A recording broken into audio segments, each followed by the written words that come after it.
A Witch Shall Be Born by Robert E. Howard. This story was first published in Weird Tales, December 1934. Chapter 1. The Blood Red Crescent. Taramis, Queen of Khauran, awakened from a dream-haunted slumber to a silence that seemed more like the stillness of nighted catacombs than the normal quiet of a sleeping place. She lay staring into the darkness, wondering why the candles in their golden candelabra had gone out. A flecking of stars marked a gold-barred casement that lent no illumination to the interior of the chamber. But as Taramis lay there, she became aware of a spot of radiance glowing in the darkness before her. She watched, puzzled. It grew, and its intensity deepened as it expanded, a widening disk of lurid light hovering against the dark velvet hangings of the opposite wall. Taramis caught her breath, starting up to a sitting position. A dark object was visible in that circle of light, a human head. In a sudden panic, the queen opened her lips to cry out for her maids. Then she checked herself. The glow was more lurid, the head more vividly limned. It was a woman's head, small, delicately molded, superbly poised, with a high-piled mass of lustrous black hair. The face grew distinct as she stared, and it was the sight of this face which froze the cry in Taramis's throat. The features were her own. She might have been looking into a mirror which subtly altered her reflection, lending it a tigerish gleam of eye, a vindictive curl of lip. "Ishtar!" gasped Taramis. "I am bewitched!" Appallingly, the apparition spoke, and its voice was like a honeyed venom. "Bewitched? No, sweet sister. Here is no sorcery." "Sister?" stammered the bewildered girl. "I have no sister." "You never had a sister?" came the sweet, poisonously mocking voice. "Never a twin sister whose flesh was as soft as yours to caress or hurt?" "Why, once I had a sister," answered Taramis, still convinced that she was in the grip of some sort of nightmare. "But she died." The beautiful face in the disk was convulsed with the aspect of a fury. So hellish became its expression that Taramis, cowering back, half expected to see snaky locks writhe hissing about the ivory brow. "You lie!" The accusation was spat from between the snarling red lips. "She did not die! Fool! Oh, enough of this mummery! Look, and let your sight be blasted." Light ran suddenly along the hangings like flaming serpents, and incredibly the candles in the golden sticks flared up again. Taramis crouched on her velvet couch, her lithe legs flexed beneath her, staring wide-eyed at the pantherish figure which poised mockingly before her.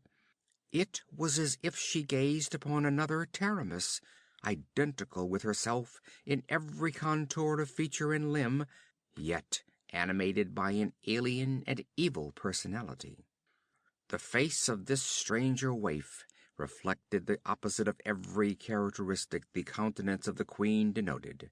Lust and mystery sparkled in her scintillating eyes. Cruelty lurked in the curl of her full red lips. Each movement of her supple body was subtly suggestive. Her coiffure imitated that of the queen's. On her feet were gilded sandals, such as Taramis wore in her boudoir.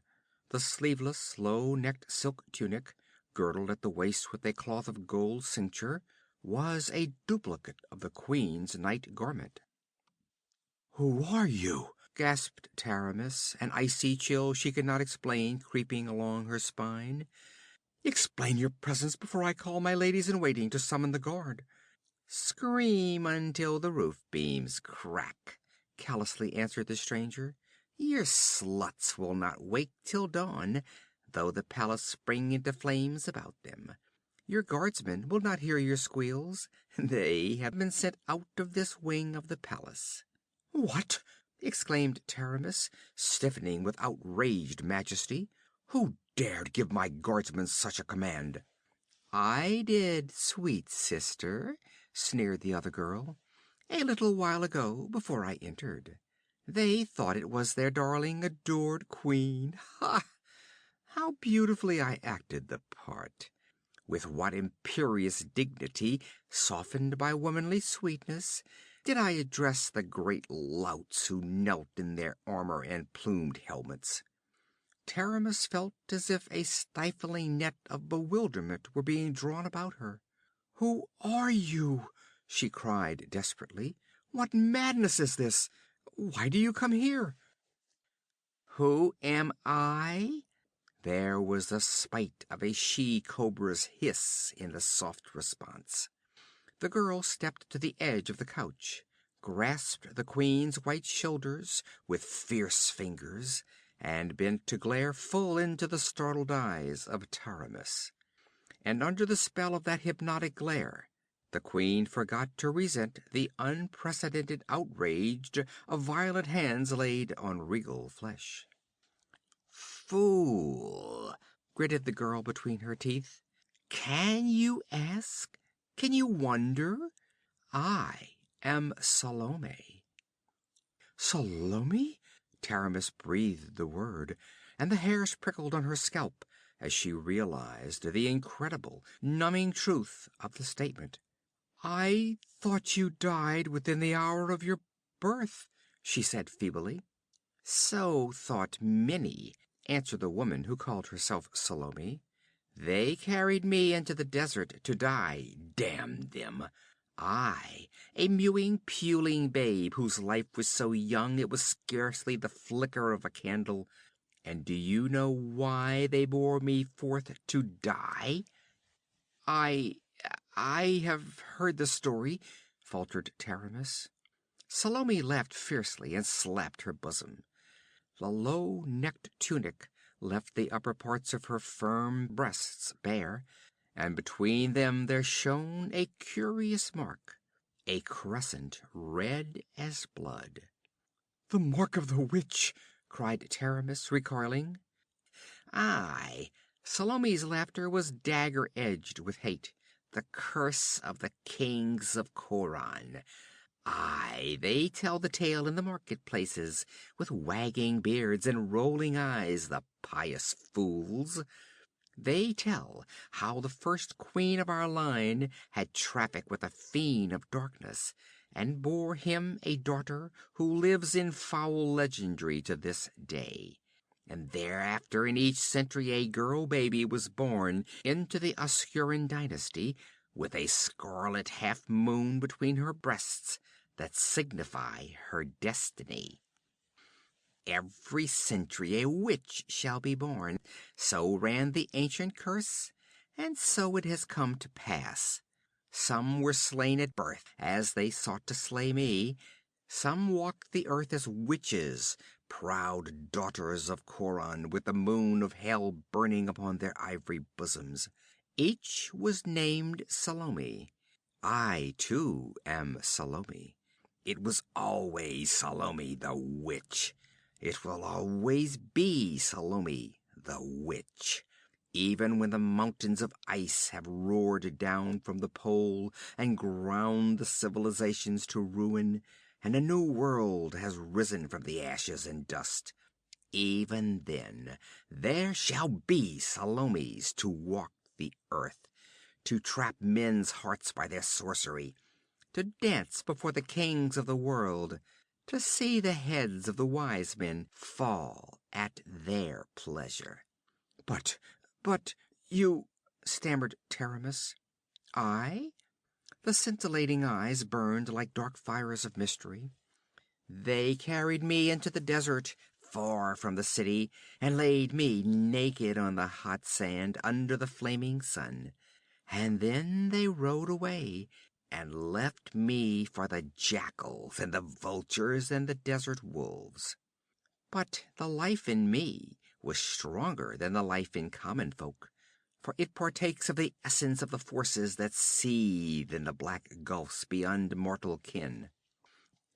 The hours passed and the sun slashed down like the molten flames of hell, but I did not die. Aye, something of that torment I remember, faintly and far away, as one remembers a dim, formless dream. Then there were camels and yellow-skinned men who wore silk robes and spoke in a weird tongue. Strayed from the caravan road, they passed close by, and their leader saw me and recognized the scarlet crescent on my bosom. He took me up and gave me life. He was a magician from far Kahiti, returning to his native kingdom after a journey to Stygia. He took me with him to purple towering Pycon, its minarets rising amid the vine-festooned jungles of bamboo, and there I grew to womanhood under his teaching. Age had steeped him deep in black wisdom, not weakened his power of evil. Many things he taught me. She paused, smiling enigmatically, with wicked mystery gleaming in her dark eyes. Then she tossed her head. He drove me from him at last, saying that I was but a common witch in spite of his teachings, and not fit to command the mighty sorcery he would have taught me. He would have made me queen of the world, and ruled the nations through me, he said, but I was only a harlot of darkness. But what of it? I could never endure to seclude myself in a golden tower, and spend the long hours staring into a crystal globe, mumbling over incantations written on serpent skin in the blood of virgins, poring over musty volumes in forgotten languages. He said I was but an earthly sprite, knowing naught of the deeper gulfs of cosmic sorcery. Well, this world contains all I desire: power and pomp and glittering pageantry, handsome men and soft women for my paramours and my slaves. He had told me who I was, of the curse and my heritage. I have returned to take that to which I have as much right as you. Now it is mine by right of possession. What do you mean? Taramis sprang up and faced her sister, stung out of her bewilderment and fright. Do you imagine that by drugging a few of my maids and tricking a few of my guardsmen, you have established a claim to the throne of Khauran? Do not forget that I am queen of Khauran. I shall give you a place of honor as my sister, but... Salome laughed hatefully. How generous of you, dear sweet sister. But before you begin putting me in my place, perhaps you will tell me whose soldiers camp in the plain outside the city walls? They are the Shemitish mercenaries of Constantius, the Gothic voivode of the Free Companies. And what do they in Khauran? Cooed Salome. Taramis felt that she was being subtly mocked, but she answered with an assumption of dignity which she scarcely felt. Constantius asked permission to pass along the borders of Khauran on his way to Turan. He himself is hostage for their good behavior as long as they are within my domains. And Constantius, pursued Salome, did he not ask your hand today?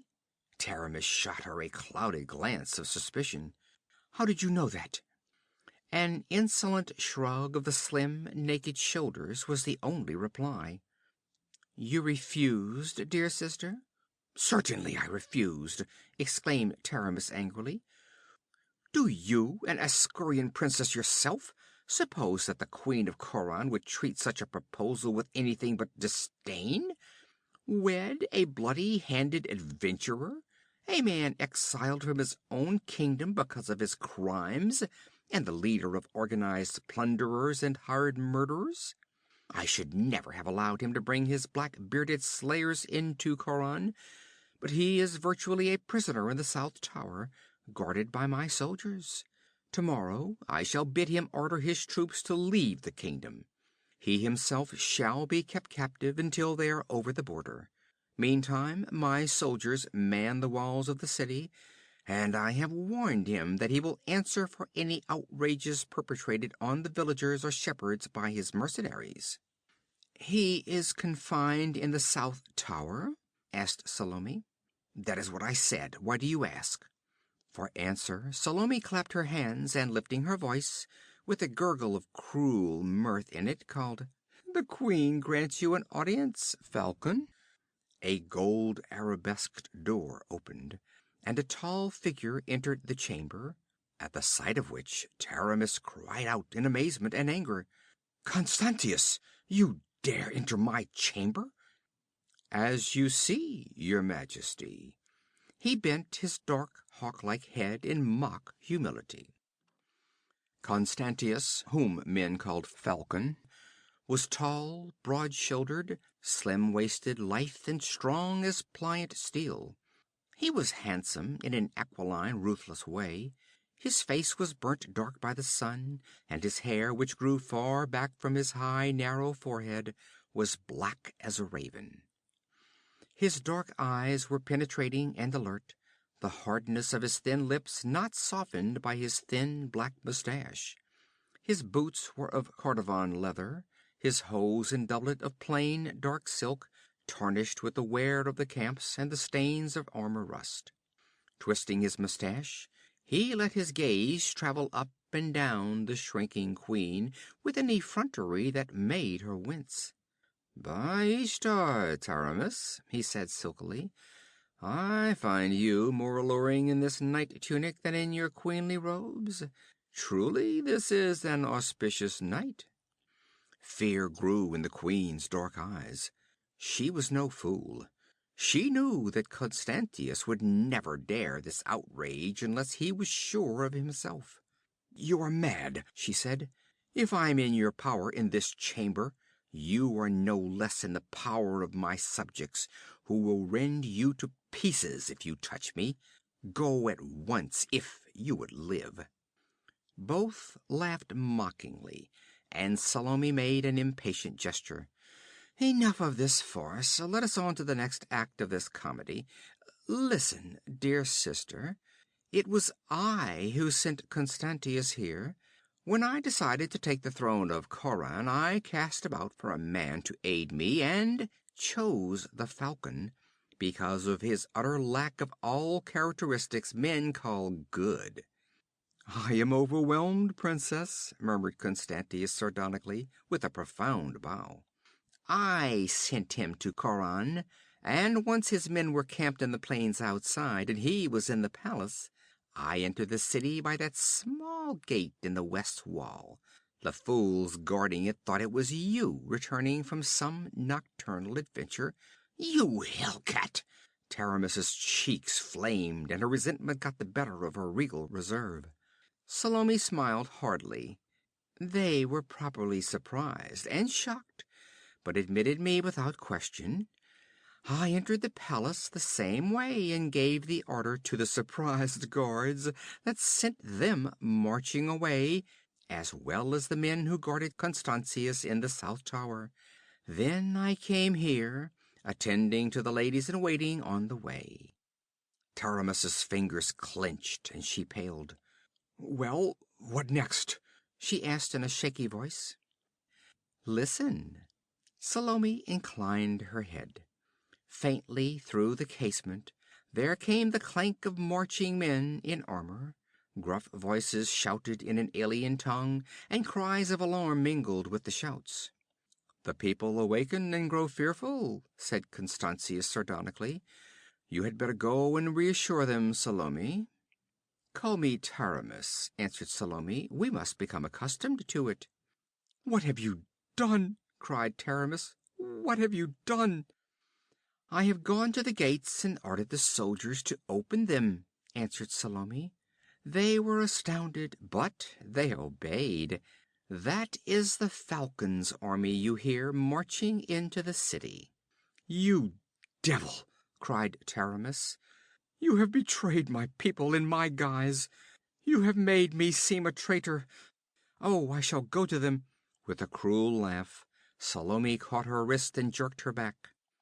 The magnificent suppleness of the queen was helpless against the vindictive strength that steeled Salome's slender limbs. "You know how to reach the dungeons from the palace, Constantius?" said the witch girl. "Good. Take this spitfire and lock her into the strongest cell. The jailers are all sound in drugged sleep. I saw to that. Send a man to cut their throats before they awaken. None must ever know what has occurred tonight. Thenceforward I am Taramis, and Taramis is a nameless prisoner in an unknown dungeon." Constantius smiled with a glint of strong white teeth under his thin mustache. "Very good, but you would not deny me a little amusement first?" "Not I. Tame the scornful hussy as you will." With a wicked laugh, Salome flung her sister into the Kothian's arms and turned away through the door that opened into the outer corridor.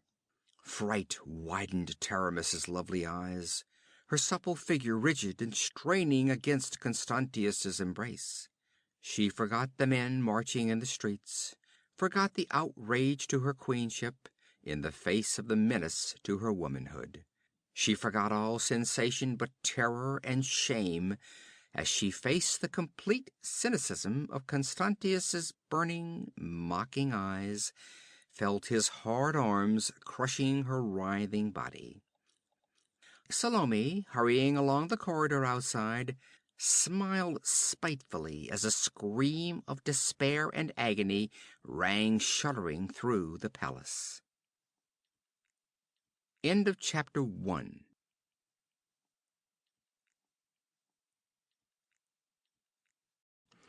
Chapter 2. The Tree of Death. The young soldier's hose and shirt were smeared with dried blood, wet with sweat, and gray with dust. Blood oozed from the deep gash in his thigh, from the cuts on his breast and shoulder. Perspiration glistened on his livid face, and his fingers were knotted in the cover of the divan on which he lay. Yet his words reflected mental suffering that outweighed physical pain. "She must be mad," he repeated again and again, like one still stunned by some monstrous and incredible happening. "It's like a nightmare. Taramis, whom all Khauran loves, betraying her people to that devil from Koth. Oh, Ishtar, why was I not slain? Better die than live to see our queen turn traitor and harlot." "Lie still, Valerius," begged the girl, who was washing and bandaging his wounds with trembling hands. "Oh, please, lie still, darling. You will make your wounds worse. I dared not summon a leech." "No," muttered the wounded youth. "Constantius's blue-bearded devils will be searching the quarters for wounded Khaurani. They'll hang every man who has wounds to show he fought against them. Oh, Taramis, how could you betray the people who worshipped you?" In his fierce agony he writhed, weeping in rage and shame, and the terrified girl caught him in her arms, straining his tossing head against her bosom, imploring him to be quiet. "Better death than the black shame that has come upon Khauran this day," he groaned. "Did you see it, Ivga?" "No, Valerius." Her soft, nimble fingers were again at work, gently cleaning and closing the gaping edges of his raw wounds. "I was awakened by the noise of fighting in the streets. I looked out a casement and saw the Shemites cutting down people. Then presently I heard you calling me faintly from the alley door." "I had reached the limits of my strength," he muttered. "I fell in the alley and could not rise. I knew they'd find me soon if I lay there. I killed 3 of the blue-bearded beasts, by Ishtar. They'll never swagger through Khauran's streets, by the gods. The fiends are tearing their hearts in hell." The trembling girl crooned soothingly to him, as to a wounded child, and closed his panting lips with her own cool, sweet mouth. But the fire that raged in his soul would not allow him to lie silent. "I was not on the wall when the Shemites entered," he burst out. "I was asleep in the barracks with the others, not on duty. It was just before dawn when our captain entered. and his face was pale under his helmet. "The Shemites are in the city," he said. "The queen came to the southern gate and gave orders that they should be admitted. She made the men come down from the walls, where they'd been on guard since Constantius entered the kingdom. I don't understand it, and neither does anyone else. But I heard her give the order, and we obeyed, as we always do. We are ordered to assemble in the square before the palace, form ranks outside the barracks, and march. Leave your arms and armor here. Ishtar knows what this means, but it is the queen's order." Well, when we came to the square, the Shemites were drawn up on foot opposite the palace. 10,000 of the blue-bearded devils, fully armed, and people's heads were thrust out of every window and door on the square. The streets leading into the square were thronged by bewildered folk. Taramis was standing on the steps of the palace, alone except for Constantius, who stood stroking his mustache like a great lean cat who has just devoured a sparrow. But 50 Shemites with bows in their hands were ranged below them. That's where the queen's guard should have been, but they were drawn up at the foot of the palace stair, as puzzled as we, though they had come fully armed in spite of the queen's order. Taramis spoke to us then, and told us that she had reconsidered the proposal made her by Constantius, why only yesterday she threw it in his teeth in open court, and that she had decided to make him her royal consort. She did not explain why she had brought the Shemites into the city so treacherously, but she said that as Constantius had control of a body of professional fighting men, the army of Khauran would no longer be needed, and therefore she disbanded it and ordered us to go quietly to our homes. Why, obedience to our queen is second nature to us, but we were struck dumb and found no word to answer. We broke ranks almost before we knew what we were doing, like men in a daze. But when the palace guard was ordered to disarm likewise and disband, the captain of the guard, Conan, interrupted. Men said he was off duty the night before and drunk, but he was wide awake now. He shouted to the guardsmen to stand as they were until they received an order from him, and such is his dominance of his men that they obeyed in spite of the queen. He strode up to the palace steps and glared at Taramis, and then he roared, "This is not the queen! This isn't Taramis! It's some devil in masquerade!" Then hell was to pay. I don't know just what happened. I think a Shemite struck Conan, and Conan killed him. The next instant, the square was a battleground. The Shemites fell on the guardsmen, and their spears and arrows struck down many soldiers who had already disbanded. Some of us grabbed up such weapons as we could and fought back. We hardly knew what we were fighting for, but it was against Constantius and his devils, not against Taramis, I swear it. Constantius shouted to cut the traitors down. We were not traitors. Despair and bewilderment shook his voice. The girl murmured pityingly, not understanding it all, but aching in sympathy with her lover's suffering. The people did not know which side to take. It was a madhouse of confusion and bewilderment. We who fought didn't have a chance in no formation, without armor and only half armed. The guards were fully armed and drawn up in a square, but there were only 500 of them. They took a heavy toll before they were cut down, but there could be only one conclusion to such a battle. And while her people were being slaughtered before her, Taramis stood on the palace steps with Constantius's arm about her waist, and laughed like a heartless, beautiful fiend. Gods, it's all mad, mad. I never saw a man fight as Conan fought. He put his back to the courtyard wall, and before they overpowered him, the dead men were strewn in heaps thigh deep about him. But at last they dragged him down, 100 against 1. When I saw him fall, I dragged myself away, feeling as if the world had burst under my very fingers. I heard Constantius call to his dogs to take the captain alive, stroking his mustache with that hateful smile on his lips. The smile was on the lips of Constantius at that very moment. He sat his horse among a cluster of his men, thick-bodied Shemites with curled blue-black beards and hooked noses.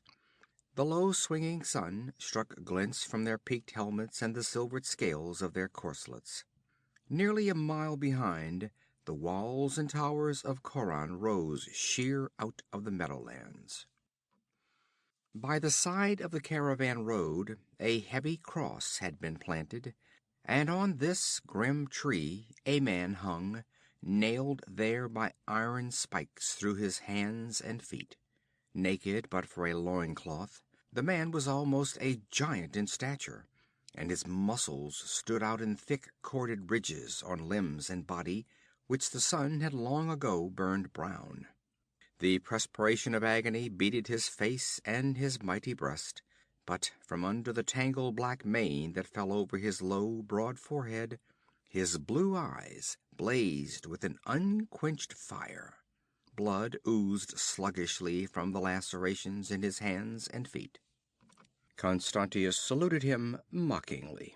"I am sorry, Captain," he said, "that I cannot remain to ease your last hours, but I have duties to perform in yonder city.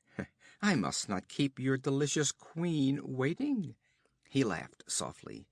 "So I leave you to your own device, and those beauties." He pointed meaningly at the black shadows which swept incessantly back and forth high above. "Were it not for them, I imagine that a powerful brute like yourself should live on the cross for days. Do not cherish any illusions of rescue because I am leaving you unguarded. I have had it proclaimed that anyone seeking to take your body, living or dead, from the cross will be flayed alive, together with all the members of his family, in the public square. I am so firmly established in Khauran that my order is as good as a regiment of guardsmen. I am leaving no guard, because the vultures will not approach as long as anyone is near, and I do not wish them to feel any constraint. That is also why I brought you so far from the city. These desert vultures approach the walls no closer than this spot. And so, brave captain, farewell. I will remember you when, in an hour, Taramis lies in my arms." Blood started afresh from the pierced palms as the victim's mallet-like fists clenched convulsively on the spike-heads. Knots and bunches of muscle started out of the massive arms, and Conan beat his head forward and spat savagely at Constantius's face.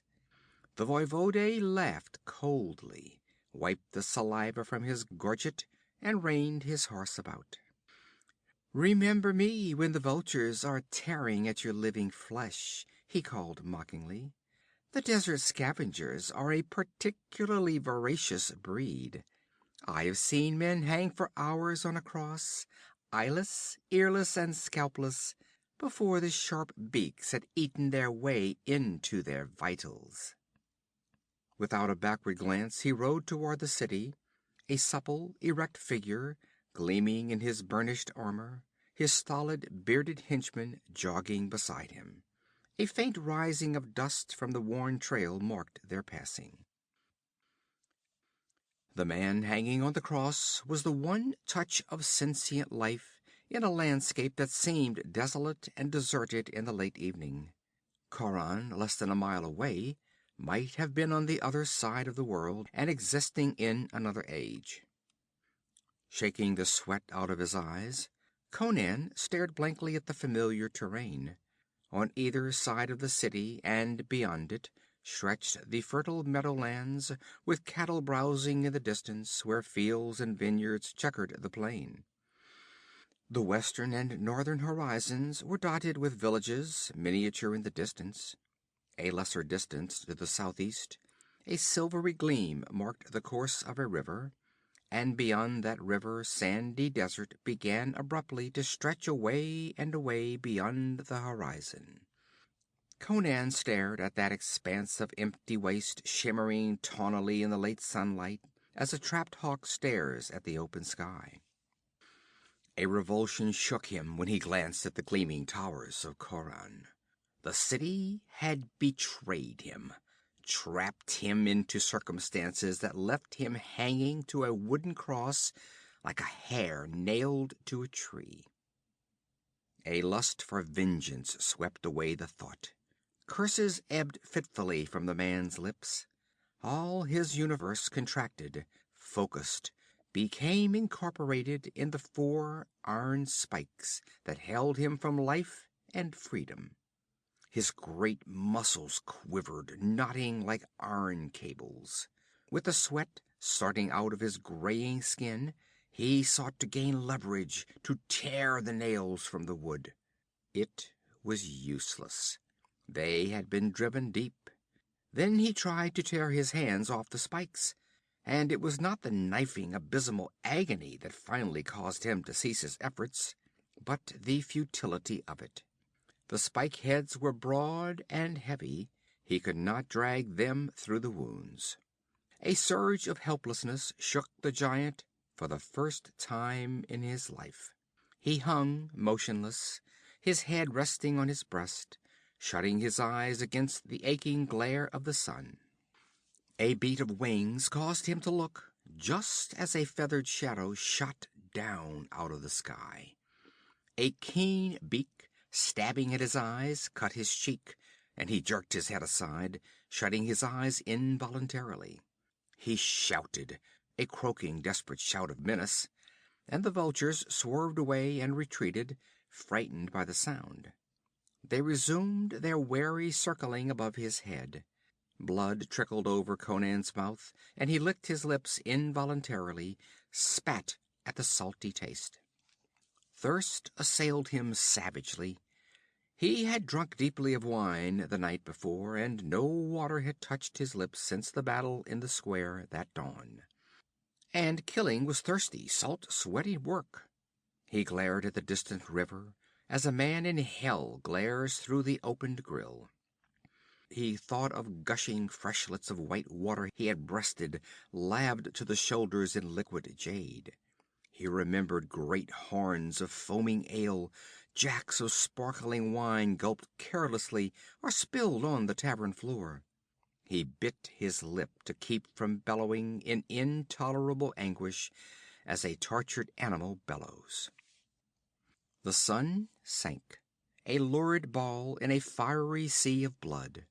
Against a crimson rampart that banded the horizon, the towers of the city floated unreal as a dream. The very sky was tinged with blood to his misted glare. He licked his blackened lips and stared with bloodshot eyes at the distant river. It, too, seemed crimson with blood, and the shadows crawling up from the east seemed black as ebony. In his dulled ears sounded the louder beat of wings. Lifting his head, he watched with the burning glare of a wolf the shadows wheeling above him. He knew that his shouts would frighten them away no longer. One dipped, lower and lower. Conan drew his head back as far as he could, waiting with terrible patience. The vulture swept in with a swift roar of wings. Its beak flashed down, ripping the skin on Conan's chin as he jerked his head aside. Then, before the bird could flash away, Conan's head lunged forward on his mighty neck muscles, and his teeth, snapping like those of a wolf, locked on the bare, wattled neck. Instantly the vulture exploded into squawking, flapping hysteria. Its thrashing wings blinded the man, and its talons ripped his chest.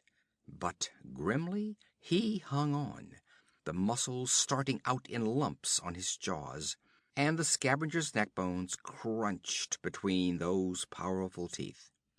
With a spasmodic flutter, the bird hung limp. Conan let go, spat blood from his mouth. The other vultures, terrified by the fate of their companion, were in full flight to a distant tree, where they perched like black demons in conclave. Ferocious triumph surged through Conan's numbed brain. Life beat strongly and savagely through his veins. He could still deal death. He still lived. Every twinge of sensation, even of agony, was a negation of death. By Mithra! Either a voice spoke, or he suffered from hallucination. In all my life I have never seen such a thing. Shaking the sweat and blood from his eyes, Conan saw 4 horsemen sitting their steeds in the twilight and staring up at him. 3 were lean, white-robed hawks, Zaugir tribesmen without a doubt, nomads from beyond the river. The other was dressed like them in a white-girdled collet and a flowing headdress which, banded about the temples with a triple circlet of braided camel hair, fell to his shoulders. But he was not a Shemite. The dust was not so thick, nor Conan's hawk-like sight so clouded, that he could not perceive the man's facial characteristics. He was as tall as Conan, though not so heavy-limbed. His shoulders were broad, and his supple figure was hard as steel and whalebone. A short black beard did not altogether mask the aggressive jut of his lean jaw, and gray eyes, cold and piercing as a sword, gleamed from the shadows of the kafiya. Quieting his restless steed with a quick, sure hand, this man spoke. By Mithra, I should know this man. Aye. It was the guttural accents of a Zuagir. It is the Cimmerian who was captain of the Queen's Guard. She must be casting off all her old favorites, muttered the rider. Who'd have ever thought it of Queen Taramis? I'd rather have a long, bloody war. It would have given us desert folk a chance to plunder. As it is, we've come this close to the walls and found only this nag. He glanced at a fine gelding led by one of the nomads. And this dying dog. Conan lifted his bloody head. If I could come down from this beam, I'd make a dying dog out of you, you Zaporoskan thief, he rasped through blackened lips. Mithra, the knave knows me, exclaimed the other. How, knave, do you know me? There's only one of your breed in these parts, muttered Conan. You are Olgerg Vladislav, the outlaw chief. Aye, and once a hetman of the Kozaki of the Zaporoskan River, as you have guessed. Would you like to live? Only a fool would ask that question, panted Conan. I am a hard man, said Olgerd, and toughness is the only quality I respect in a man. I shall judge if you are a man or only a dog, after all, fit only to lie here and die. If we cut him down, he may be seen from the walls, objected one of the nomads. Olgerd shook his head. The dusk is deep. Here, take this axe, Jebal, and cut down the cross at the base. If it falls forward, it will crush him, objected Jebal. I can cut it so it will fall backwards, but then the shock of the fall may crack his skull and tear loose all his entrails. If he's worthy to ride with me, he'll survive it, answered Olgerd imperturbably. If not, then he doesn't deserve to live. Cut. The first impact of the battle axe against the wood and its accompanying vibrations sent lances of agony through Conan's swollen feet and hands. Again and again the blade fell, and each stroke reverberated on his bruised brain, setting his tortured nerves aquiver. But he set his teeth and made no sound. The axe cut through. The cross reeled on its splintered base and toppled backward. Conan made his whole body a solid knot of iron-hard muscle, jammed his head back hard against the wood, and held it rigid there. The beam struck the ground heavily and rebounded slightly. The impact tore his wounds and dazed him for an instant. He fought the rushing tide of blackness, sick and dizzy, but realized that the iron muscles that sheathed his vitals had saved him from permanent injury. And he had made no sound, though blood oozed from his nostrils and his belly muscles quivered with nausea. With a grunt of approval, Jabal bent over him with a pair of pincers used to draw horseshoe nails, and gripped the head of the spike in Conan's right hand, tearing the skin to get a grip on the deeply embedded head. The pincers were small for that work. Jabal sweated and tugged, swearing and wrestling with stubborn iron, working it back and forth, in swollen flesh as well as in wood. Blood started, oozing over the Cimmerian's fingers. He lay so still he might have been dead, except for the spasmodic rise and fall of his great chest. The spike gave way, and Jabal held up the blood-stained thing with a grunt of satisfaction, then flung it away and bent over the other. The process was repeated, and then Jabal turned his attention to Conan's skewered feet. But the Cimmerian, struggling up to a sitting position, wrenched the pincers from his fingers and sent him staggering backward with a violent shove. Conan's hands were swollen to almost twice their normal size. His fingers felt like misshapen thumbs, and closing his hands was an agony that brought blood streaming from under his grinding teeth. But somehow, clutching the pincers clumsily with both hands, he managed to wrench out first one spike and then the other. They were not driven so deeply into the wood as the others had been. He rose stiffly and stood upright on his swollen, lacerated feet, swaying drunkenly, the icy sweat dripping from his face and body. Cramps assailed him, and he clamped his jaws against the desire to retch. Olgerd, watching him impersonally, motioned him toward the stolen horse. Conan stumbled toward it, and every step was a stabbing, throbbing hell that flecked his lips with bloody foam. One misshapen, groping hand fell clumsily on the saddle-bow. A bloody foot somehow found the stirrup. Setting his teeth, he swung up, and he almost fainted in midair, but he came down in the saddle, and as he did so, Olgerd struck the horse sharply with his whip. The startled beast reared, and the man in the saddle swayed and slumped like a sack of sand, almost unseated.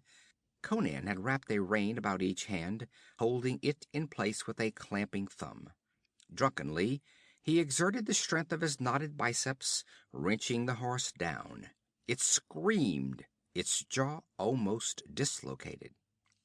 One of the Shemites lifted a water flask questioningly. Olgerd shook his head. "Let him wait until we get to camp. It's only 10 miles. If he's fit to live in the desert, he'll live that long without a drink." The group rode like swift ghosts toward the river. Among them Conan swayed like a drunken man in the saddle, bloodshot eyes glazed, foam drying on his blackened lips. End of chapter 2.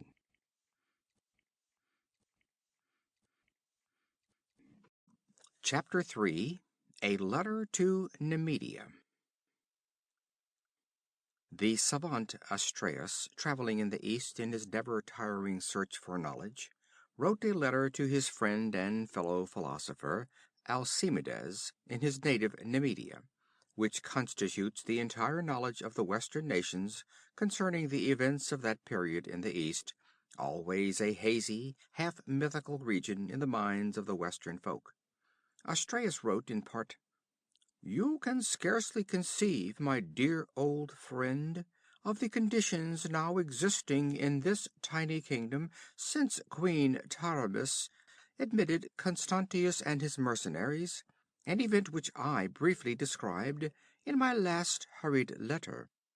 7 months have passed since then, during which time it seems as though the devil himself has been loosed in this unfortunate realm. Taramis seems to have gone quite mad, whereas formerly she was famed for her virtue, justice, and tranquility. She is now notorious for qualities precisely opposite to those just enumerated. Her private life is a scandal, or perhaps private is not the correct term, since the queen makes no attempt to conceal the debauchery of her court. she constantly indulges in the most infamous revelries, in which the unfortunate ladies of the court are forced to join, young married women as well as virgins. She herself has not bothered to marry her paramour Constantius, who sits on the throne beside her and reigns as her royal consort, and his officers follow his example and do not hesitate to debauch any woman they desire, regardless of her rank or station. The wretched kingdom groans exorbitant taxation, the farms are stripped to the bone, and the merchants go in rags, which are all that is left them by the tax gatherers. Nay, they are lucky if they escape with a whole skin. I sense your incredulity, good Alcibiades. You will fear that I exaggerate conditions in Khauran. Such conditions would be unthinkable in any of the Western countries, admittedly, but you must realize the vast difference that exists between West and East, especially this part of the East. In the first place, Khauran is a kingdom of no great size, one of the many principalities which at one time formed the eastern part of the Empire of Koth, and which later regained the independence which was theirs at a still earlier age. This part of the world is made up of these tiny realms, diminutive in comparison with the great kingdoms of the West, or the great sultanates of the farther East, but important in their control of the caravan routes and in the wealth concentrated in them. Khauran is the most southeasterly of these principalities, bordering on the very deserts of eastern Shem. The city of Khauran is the only city of any magnitude in the realm, and stands within sight of the river which separates the grasslands from the sandy desert like a watchtower to guard the fertile meadows behind it. The land is so rich that it yields 3 and 4 crops a year, and the plains north and west of the city are dotted with villages. To one accustomed to the great plantations and stock farms of the West, it is strange to see these tiny fields and vineyards, yet wealth in grain and fruit pours from them as from a horn of plenty. The villagers are agriculturists, nothing else. Of a mixed aboriginal race, they are unwarlike, unable to protect themselves, and forbidden the possession of arms. Dependent wholly upon the soldiers of the city for protection, they are helpless under the present conditions. So the savage revolt of the rural sections, which would be a certainty in any Western nation, is here impossible. They toil supinely under the iron hand of Constantius, and his black-bearded Shemites ride incessantly through the fields with whips in their hands like the slave-drivers of the black serfs who toil in the plantations of southern Zingara. Nor do the people of the city fare any better. Their wealth is stripped from them, their fairest daughters taken to glut the insatiable lust of Constantius and his mercenaries. These men are utterly without mercy or compassion, possessed of all the characteristics our armies learned to abhor in our wars against the Shemitish allies of Argos: inhuman cruelty, lust, and wild beast ferocity. The people of the city are Khauran's ruling caste, predominantly Hyborian, and valorous and warlike. But the treachery of their queen delivered them into the hands of their oppressors. The Shemites are the only armed force in Khauran, and the most hellish punishment is inflicted on any Khaurani found possessing weapons.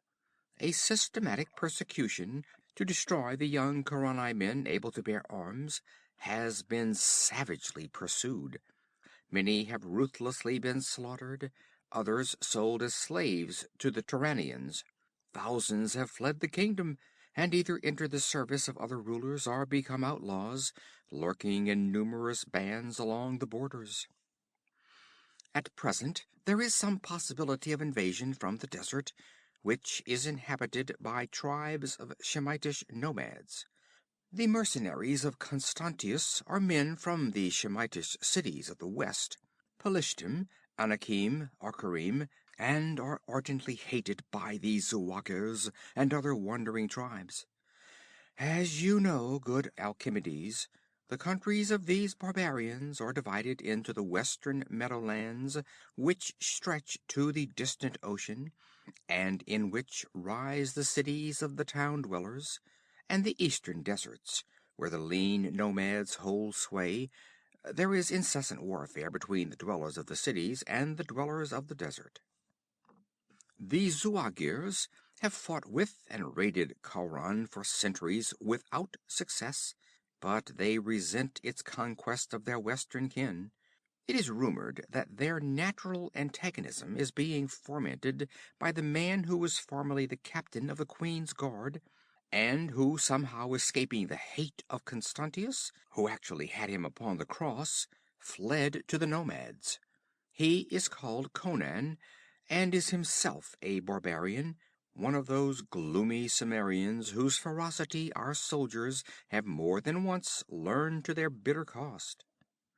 It is rumored that he has become the right-hand man of Olgerd Vladislav, the Kozak adventurer, who wandered down from the northern steppes and made himself chief of a band of Zuagirs.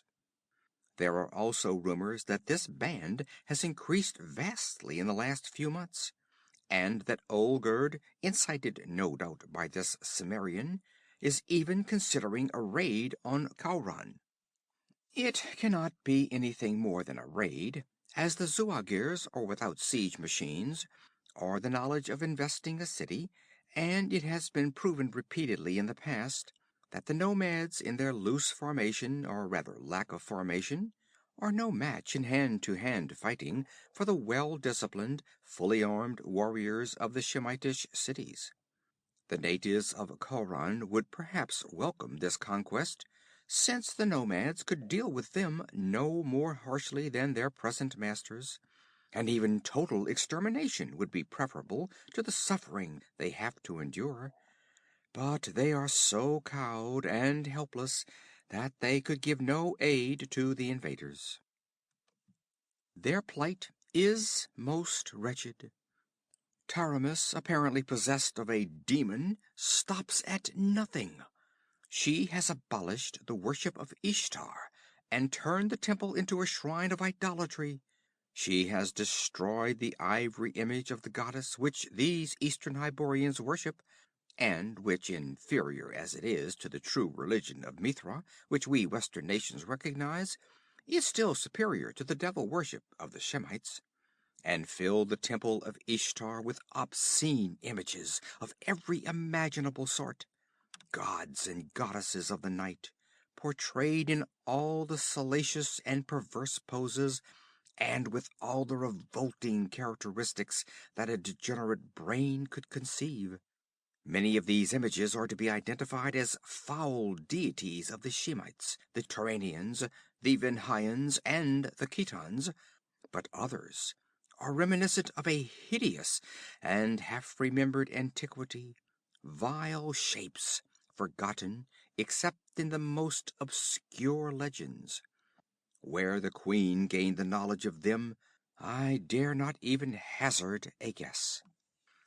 She has instituted human sacrifice, and since her mating with Constantius, no less than 500 men, women, and children have been immolated.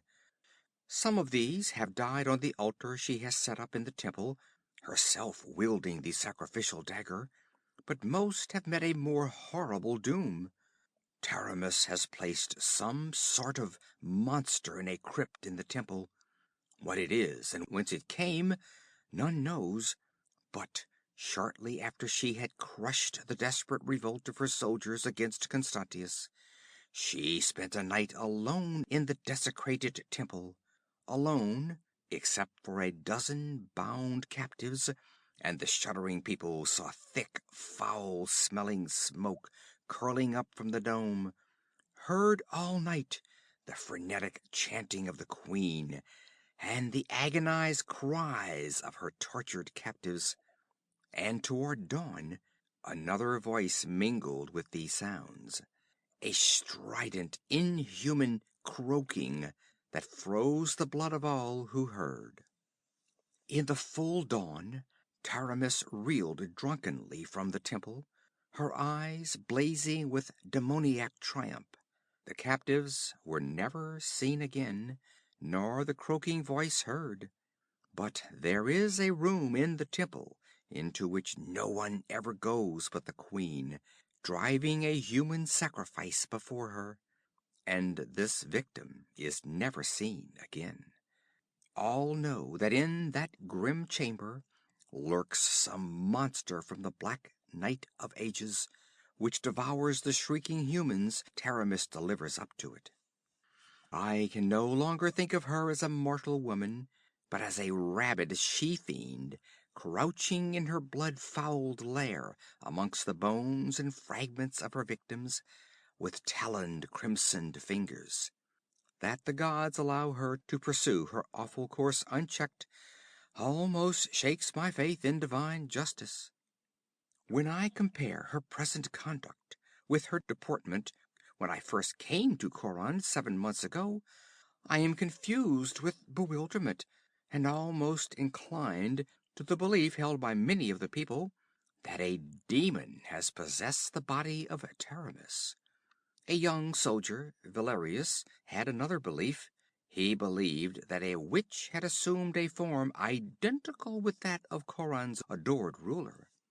He believed that Taramis had been spirited away in the night and confined in some dungeon, and that this being ruling in her place was but a female sorcerer. He swore that he would find the real queen if she still lived, but I greatly fear that he himself has fallen victim to the cruelty of Constantius. He was implicated in the revolt of the palace guards, escaped and remained in hiding for some time, stubbornly refusing to seek safety abroad, and it was during this time that I encountered him and he told me his beliefs. But he has disappeared, as so many have, whose fate one dares not conjecture, and I fear he has been apprehended by the spies of Constantius. But I must conclude this letter and slip it out of the city by means of a swift carrier pigeon, which will carry it to the post whence I purchased it, on the borders of Koth. By rider and camel train it will eventually come to you. I must haste before dawn. It is late, and the stars gleam whitely on the gardened roofs of Khauran. A shuddering silence envelops the city, in which I hear the throb of a sullen drum from the distant temple. I doubt not that Taramis is there, concocting more devilry. But the savant was incorrect in his conjecture concerning the whereabouts of the woman he called Taramis. The girl whom the world knew as Queen of Khauran stood in a dungeon, lighted only by a flickering torch which played on her features, etching the diabolical cruelty of her beautiful countenance. On the bare stone floor before her crouched a figure whose nakedness was scarcely covered with tattered rags. This figure Salome touched contemptuously with the upturned toe of her gilded sandal, and smiled vindictively as her victim shrank away. "You do not love my caresses, sweet sister?" Taramis was still beautiful, in spite of her rags and the imprisonment and abuse of 7 weary months. She did not reply to her sister's taunts, but bent her head as one grown accustomed to mockery. This resignation did not please Salome. She bit her red lip and stood, tapping the toe of her shoe against the floor, as she frowned down at the passive figure. Salome was clad in the barbaric splendor of a woman of Shushan. Jewels glittered in the torchlight on her gilded sandals, on her gold breastplates, and the slender chains that held them in place. Gold anklets clashed as she moved. Jeweled bracelets weighted her bare arms. Her tall coiffure was that of a Shemitish woman, and jade pendants hung from gold hoops in her ears, flashing and sparkling with each impatient movement of her haughty head. A gem-crusted girdle supported a silk shirt so transparent that it was in the nature of a cynical mockery of convention. Suspended from her shoulders and trailing down her back hung a darkly scarlet cloak, and this was thrown carelessly over the crook of one arm and the bundle that arm supported. Salome stooped suddenly, and with her free hand grasped her sister's disheveled hair and forced back the girl's head to stare into her eyes.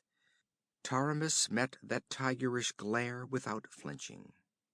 "You are not so ready with your tears as formerly, sweet sister," muttered the witch girl.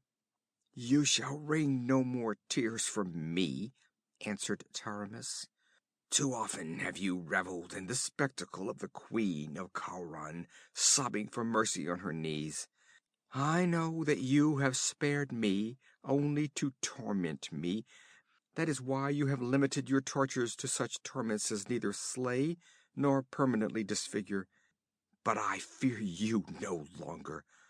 You have strained out the last vestige of hope, fright, and shame from me.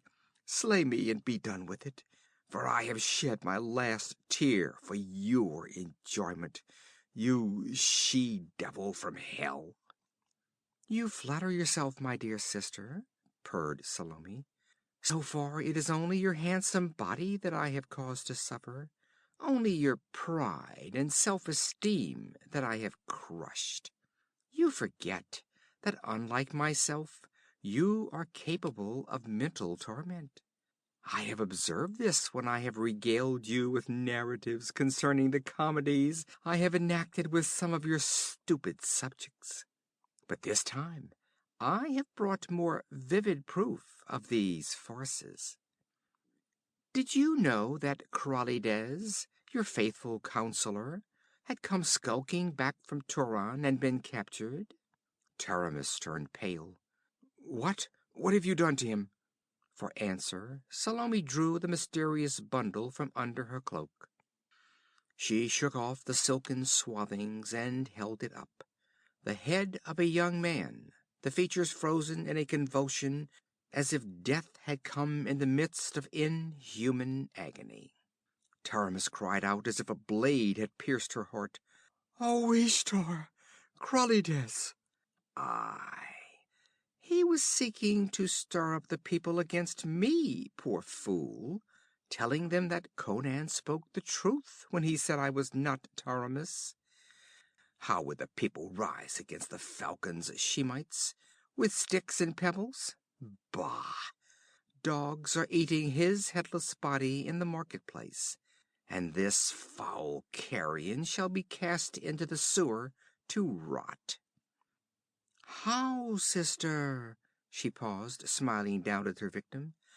"Have you discovered that you still have unshed tears? Good. I reserved the mental torment for the last. Hereafter I shall show you many such sights as this." Standing there in the torchlight with the severed head in her hand, she did not look like anything ever borne by a human woman, in spite of her awful beauty. Taramis did not look up. She lay face down on the slimy floor, her slim body shaken in sobs of agony, beating her clenched fists against the stones. Salome sauntered toward the door, her anklets clashing at each step, her ear pendants winking in the torch glare. A few moments later, she emerged from a door under a sullen arch that led into a court, which in turn opened upon a winding alley. A man standing there turned toward her, a giant Shemite, with somber eyes and shoulders like a bull, his great black beard falling over his mighty silver-mailed breast. "She wept." His rumble was like that of a bull, deep, low-pitched, and stormy. He was the general of the mercenaries, one of the few even of Constantius's associates who knew the secret of the queens of Khauran. "Aye, Khumbanigash, there are whole sections of her sensibilities that I have not touched. When one sense is dulled by continual laceration, I will discover a newer, more poignant pang. Here, dog. A trembling, shambling figure in rags, filth, and matted hair approached, one of the beggars that slept in the alleys and open courts. Salome tossed the head to him. Here, deaf one, cast that in the nearest sewer. Make the sign with your hands, Kumbanigash. He cannot hear. The general complied, and the tousled head bobbed as the man turned painfully away. Why do you keep up this farce? Rumbled Kumbanigash. You are so firmly established on the throne that nothing can unseat you. What if Khaurani fools learn the truth? They can do nothing. Proclaim yourself in your true identity. Show them their beloved ex-queen and cut off her head in the public square. Not yet, good Kumbanigash. The arch door slammed on the hard accents of Salome, the stormy reverberations of Kumbanigash. The mute beggar crouched in the courtyard, and there was none to see that the hands which held the severed head were quivering strongly. Brown, sinewy hands, strangely incongruous with the bent body and filthy tatters. I knew it! It was a fierce, vibrant whisper, scarcely audible. She lives! O Kralides, your martyrdom was not in vain. They have her locked in that dungeon. O Ishtar, if you love true men, aid me now. End of chapter 3.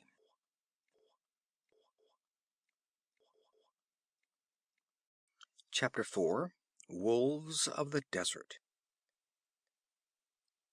Olgerd Vladislav filled his jeweled goblet with crimson wine from a golden jug, and thrust the vessel across the ebony table to Conan the Cimmerian. Olgerd's apparel would have satisfied the vanity of any Zaporoskan hetman.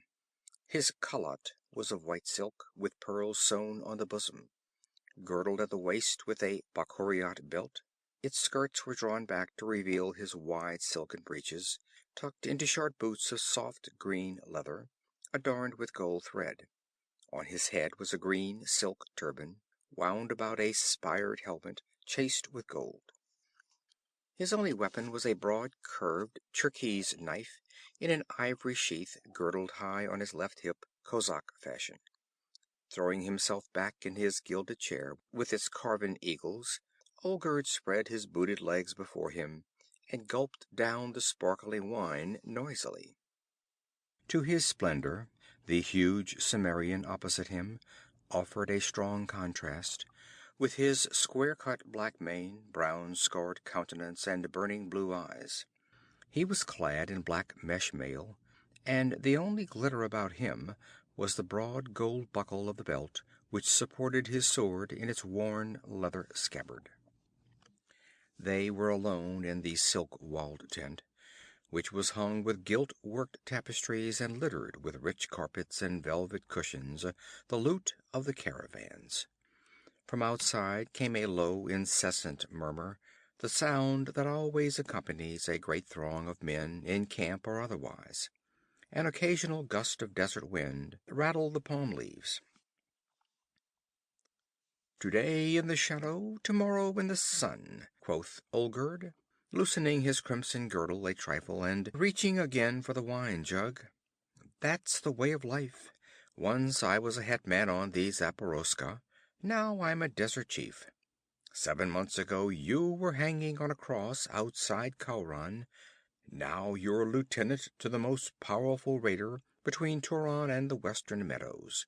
You should be thankful to me." "For recognizing my usefulness?" Conan laughed and lifted the jug. "When you allow the elevation of a man, one can be sure that you'll profit by his advancement. I've earned everything I've won with my blood and sweat." He glanced at the scars on the insides of his palms. There were scars, too, on his body, scars that had not been there 7 months ago. You fight like a regiment of devils, conceded Olgerd. But don't get to thinking that you've had anything to do with the recruits who swarmed in to join us. It was our success in raiding, guided by my wit, that brought them in. These nomads are always looking for a successful leader to follow, and they have more faith in a foreigner than in one of their own race. There's no limit to what we may accomplish. We have 11,000 men now. In another year we may have 3 times that number. We've contented ourselves so far with raids on the Turanian outposts and the city-states to the west. With 30 or 40,000 men, we'll raid no longer. We'll invade and conquer and establish ourselves as rulers. I'll be emperor of all Shem yet, and you'll be my vizier, so long as you carry out my orders unquestioningly. In the meantime, I think we'll ride eastward and storm that Turanian outpost at Vezek, where the caravans pay toll. Conan shook his head. I think not. Olgerd glared, his quick temper irritated. What do you mean, you think not? I do the thinking for this army. There are enough men in this band now for my purpose, answered the Cimmerian. I'm sick of waiting. I have a score to settle. Oh!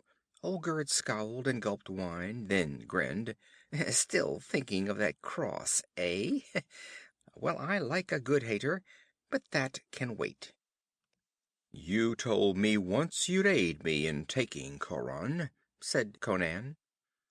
Yes, but that was before I began to see the full possibilities of our power, answered Olgerd. I was only thinking of the loot in the city. I don't want to waste our strength unprofitably.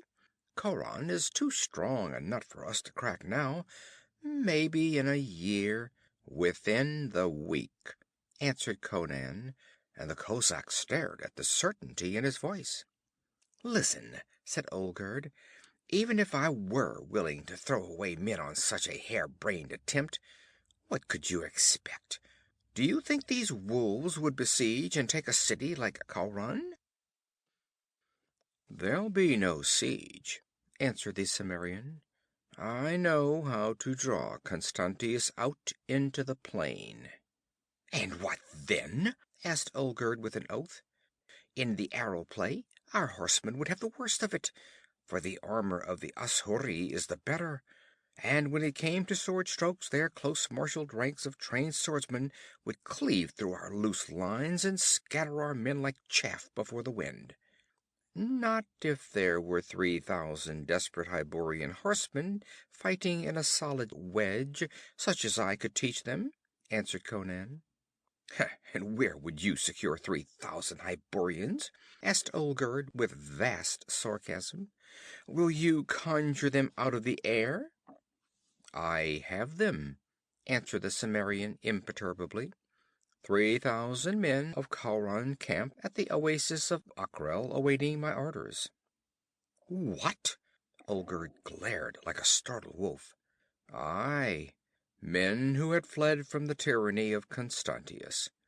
Most of them have been living the lives of outlaws in the deserts east of Khauran, and are gaunt and hard and desperate as man-eating tigers. One of them will be a match for any 3 squat mercenaries. It takes oppression and hardship to stiffen men's guts and put the fire of hell into their thews. They were broken up into small bands. All they needed was a leader. They believed the word I sent them by my riders, and assembled at the oasis and put themselves at my disposal. All this without my knowledge? A feral light began to gleam in Olgerd's eye. He hitched at his weapon girdle. It was I they wished to follow, not you. And what did you tell these outcasts to gain their allegiance? There was a dangerous ring in Olgerd's voice. I told them that I'd use this horde of desert wolves to help them destroy Constantius and give Khauran back into the hands of its citizens. You fool! whispered Olgerd. "Do you deem yourself chief already?" The men were on their feet, facing each other across the ebony board, devil lights dancing in Olgerd's cold gray eyes, a grim smile on the Cimmerian's hard lips. "I'll have you torn between 4 palm trees," said the kozak calmly. "Call them in and bid them do it," challenged Conan. "See if they obey you." Baring his teeth in a snarl, Olgerd lifted his hand, then paused. There was something about the confidence in the Cimmerian's dark face that shook him. His eyes began to burn like those of a wolf. "You scum of the western hills," he muttered. "Have you dared seek to undermine my power?" "I didn't have to," answered Conan. "You lied when you said that I had nothing to do with bringing in the new recruits. I had everything to do with it. They took your orders, but they fought for me. There is not room for 2 chiefs of the Zuagirs. They know I am the stronger man. I understand them better than you, and they me, because I am a barbarian too." "And what will they say when you ask them to fight for Khauran?" asked Olgerd sardonically. "They'll follow me. I promised them a camel train of gold from the palace. Khauran will be willing to pay that as a guerdon for getting rid of Constantius. After that, I'll lead them against the Turanians as you have planned. They want loot, and they'd as soon fight Constantius for it as anybody." In Olgerd's eyes grew a recognition of defeat. In his red dreams of empire, he had missed what was going on about him. Happenings and events that had seemed meaningless before now flashed into his mind with their true significance, bringing a realization that Conan spoke no idle boast. The giant black mailed figure before him was the real chief of the Zuagirs.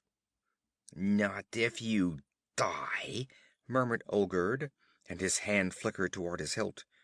But quick as the stroke of a great cat, Conan's arm shot across the table and his fingers locked on Olgerd's forearm. There was a snap of breaking bones, and for a tense instant the scene held, the men facing each other as motionless as images, perspiration starting out on Olgerd's forehead. Conan laughed, never easing his grip on the broken arm. "Are you fit to live, Olgerd?" His smile did not alter as the corded muscles rippled in knotting ridges along his forearm, and his fingers ground into the kozak's quivering flesh. There was the sound of broken bones grating together, and Olgerd's face turned the color of ashes.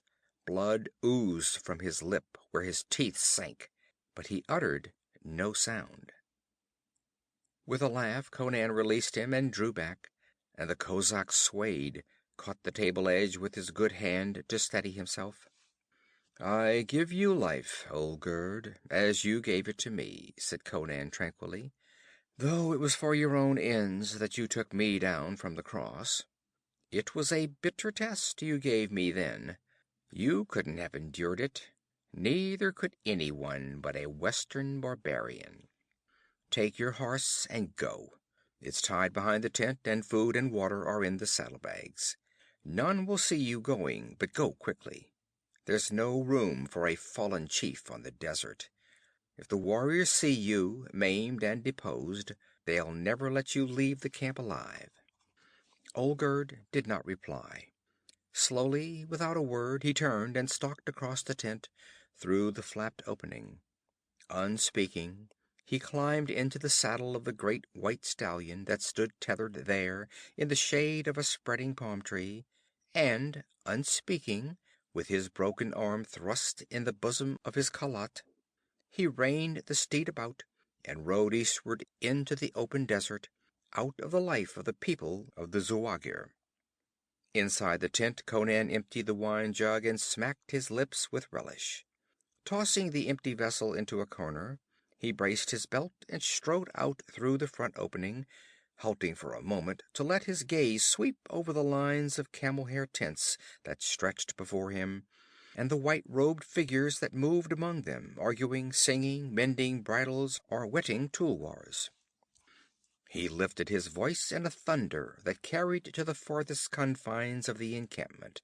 "Aye, you dogs! Sharpen your ears and listen. Gather around here. I have a tale to tell you." End of chapter 4.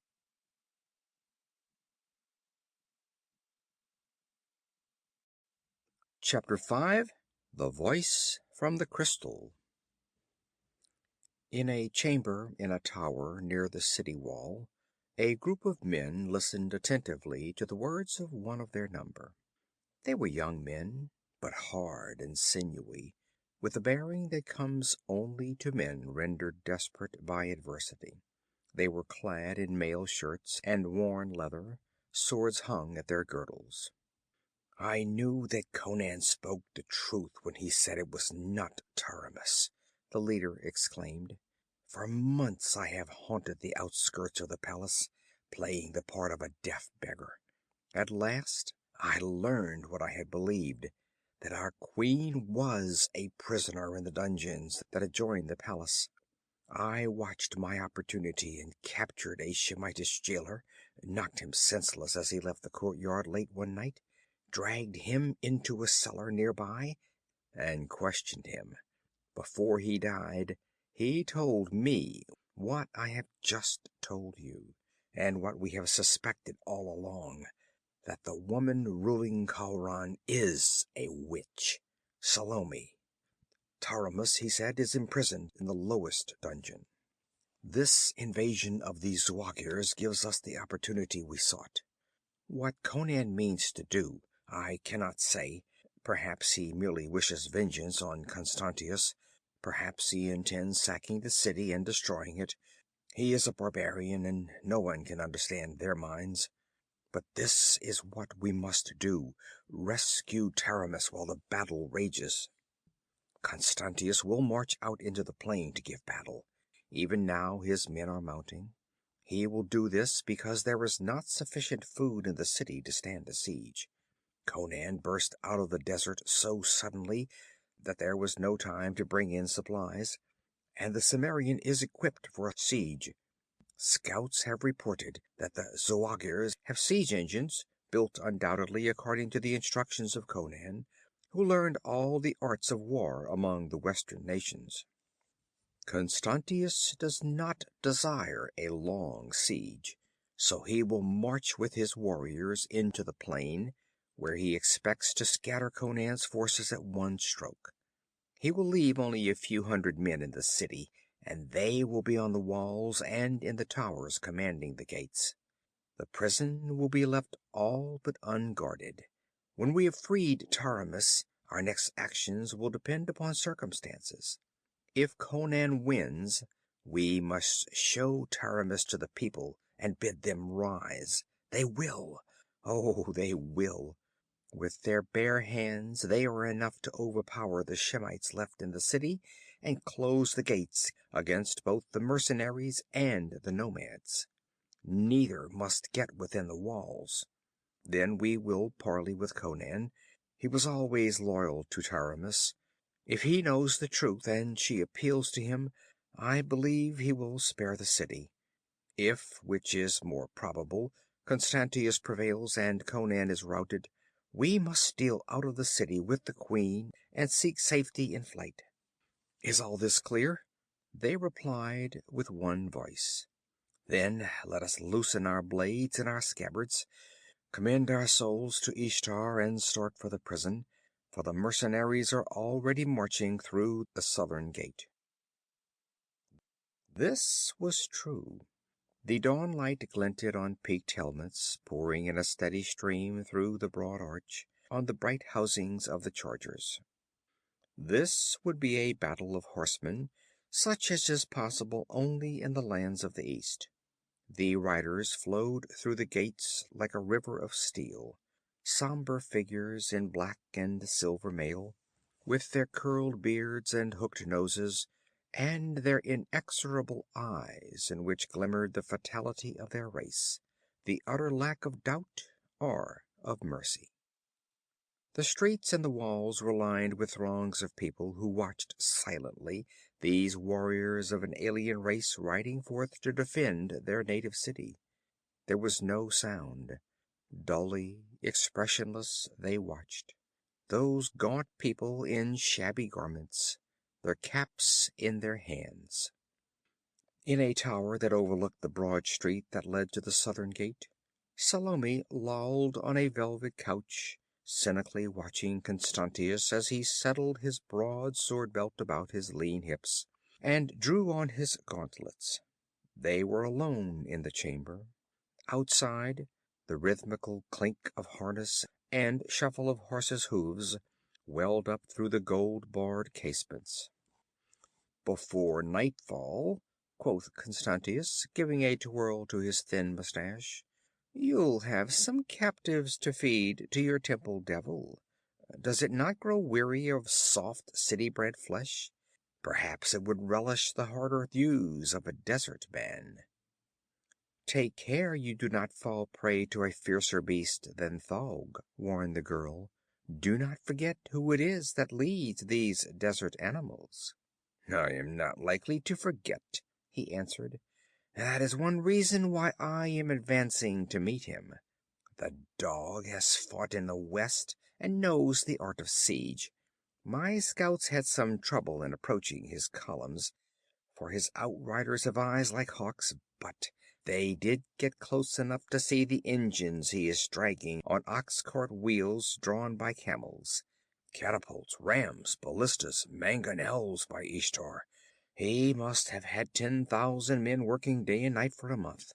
Where he got the material for their construction is more than I can understand. Perhaps he has a treaty with the Turanians and gets supplies from them. Anyway, they won't do him any good. I've fought these desert wolves before. An exchange of arrows for a while, in which the armor of my warriors protects them. Then a charge, and my squadrons sweep through the loose swarms of the nomads, wheel and sweep back through, scattering them to the four winds. I'll ride back through the south gate before sunset, with hundreds of naked captives staggering at my horse's tail. We'll hold a fete tonight in the great square. My soldiers delight in flaying their enemies alive. We will have a wholesale skinning, and make these weak-kneed townsfolk watch. As for Conan, it will afford me intense pleasure, if we take him alive, to impale him on the palace steps." "Skin as many as you like," answered Salome indifferently. "I would like a dress made of human hide, but at least 100 captives you must give to me, for the altar and for Thaug." "It shall be done," answered Constantius, with his gauntleted hand brushing back the thin hair from his high, bald forehead, burned dark by the sun. "For victory and the fair honor of Taramis," he said sardonically, and taking his visored helmet under his arm, he lifted a hand in salute and strode clanking from the chamber. His voice drifted back, harshly lifted in orders to his officers. Salome leaned back on the couch, yawned, stretched herself like a great supple cat, and called, "Zang!"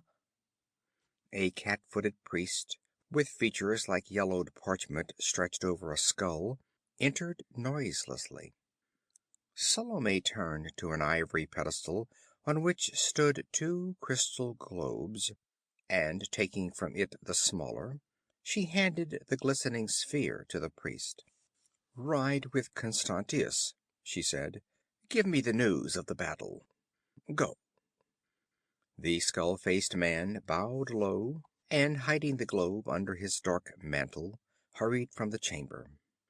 Outside in the city there was no sound except the clank of hoofs and, after a while, the clank of a closing gate. Salome mounted a wide marble stair that led to the flat, canopied, marble battlemented roof. She was above all other buildings in the city. The streets were deserted. The great square in front of the palace was empty. In normal times, folk shunned the grim temple which rose on the opposite side of that square, but now the town looked like a dead city. Only on the southern wall and the roofs that overlooked it was there any sign of life. There the people massed thickly. They made no demonstration, did not know whether to hope for the victory or defeat of Constantius. Victory meant further misery under his intolerable rule. Defeat probably meant the sack of the city and red massacre. No word had come from Conan. They did not know what to expect at his hands. They remembered that he was a barbarian. The squadrons of the mercenaries were moving out into the plain. In the distance, just this side of the river, other dark masses were moving, barely recognizable as men on horses. Objects dotted the farther bank. Conan had not brought his siege engines across the river, apparently fearing an attack in the midst of the crossing, but he had crossed with his full force of horsemen. The sun rose and struck glints of fire from the dark multitudes. The squadrons from the city broke into a gallop. A deep roar reached the ears of the people on the wall. The rolling masses merged, intermingled. At that distance it was a tangled confusion in which no details stood out. Charge and countercharge were not to be identified. Clouds of dust rose from the plains under the stamping hoofs, veiling the action. Through these swirling clouds masses of riders loomed, appearing and disappearing, and spears flashed. Salome shrugged her shoulders and descended the stair. The palace lay silent. All the slaves were on the wall, gazing vainly southward with the citizens. She entered the chamber where she had talked with Constantius, and approached the pedestal, noting that the crystal globe was clouded, shot with bloody streaks of crimson. She bent over the ball, swearing under her breath. "Zang!" she called. "Zang!"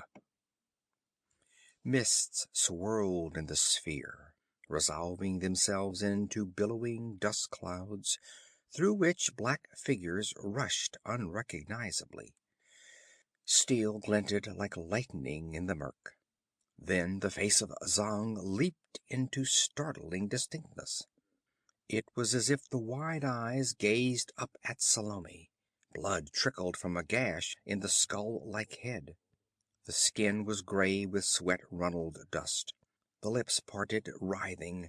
To other ears than Salome's, it would have seemed that the face in the crystal contorted silently. But sound to her came as plainly from those ashen lips as if the priest had been in the same room with her, instead of miles away shouting into the smaller crystal. Only the gods of darkness knew what unseen magic filaments linked together those shimmering spheres. "Salome!" shrieked the bloody head. "Salome!" "I hear," she cried. "Speak. How goes the battle?" "Doom is upon us!" screamed the skull-like apparition. "Khauran is lost. Aye, my horse is down, and I cannot win clear. Men are falling around me. They are dying like flies in their silvered mail." "Stop yammering and tell me what happened," she cried harshly. "We rode at the desert dogs, and they came on to meet us," yowled the priest. "Arrows flew in clouds between the hosts, and the nomads wavered. Constantius ordered the charge. In even ranks we thundered upon them. Then the masses of their horde opened to right and left, and through the cleft rushed 3,000 Hyborian horsemen, whose presence we had not even suspected. Men of Khauran, mad with hate. Big men in full armor on massive horses. In a solid wedge of steel they smote us like a thunderbolt. They split our ranks asunder before we knew what was upon us, and then the desert men swarmed on us from either flank. They have ripped our ranks apart, broken and scattered us. It is a trick of that devil Conan. The siege engines are false, mere frames of palm trunks and painted silk that fooled our scouts who saw them from afar. A trick to draw us out to our doom. Our warriors flee. Kumbanigash is down. Conan slew him. I do not see Constantius. The Kharani rage through our milling masses like blood-mad lions, and the desert men feather us with arrows. I... There was a flicker as of lightning or trenchant steel, a burst of bright blood, then abruptly the image vanished, like a bursting bubble, and Salome was staring into an empty crystal ball that mirrored only her own furious features.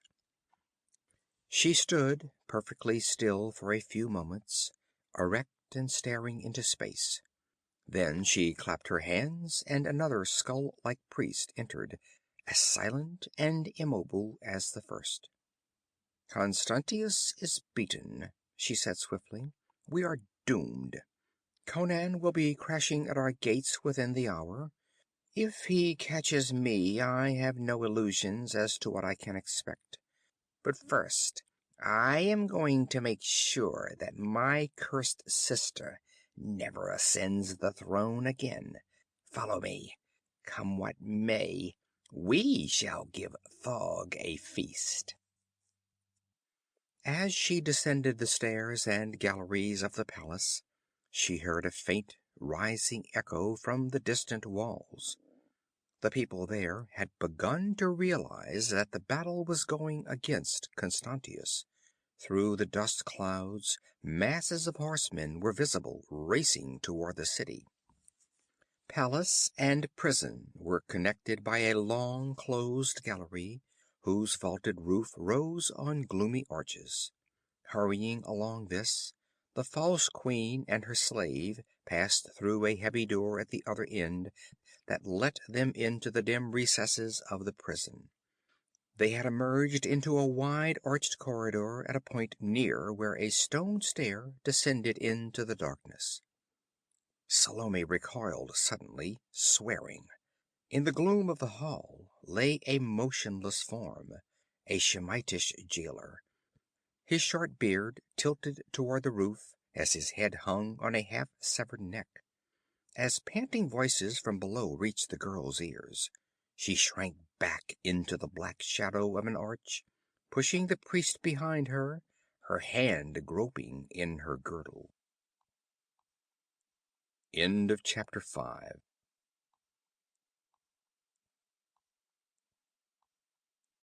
Chapter 6.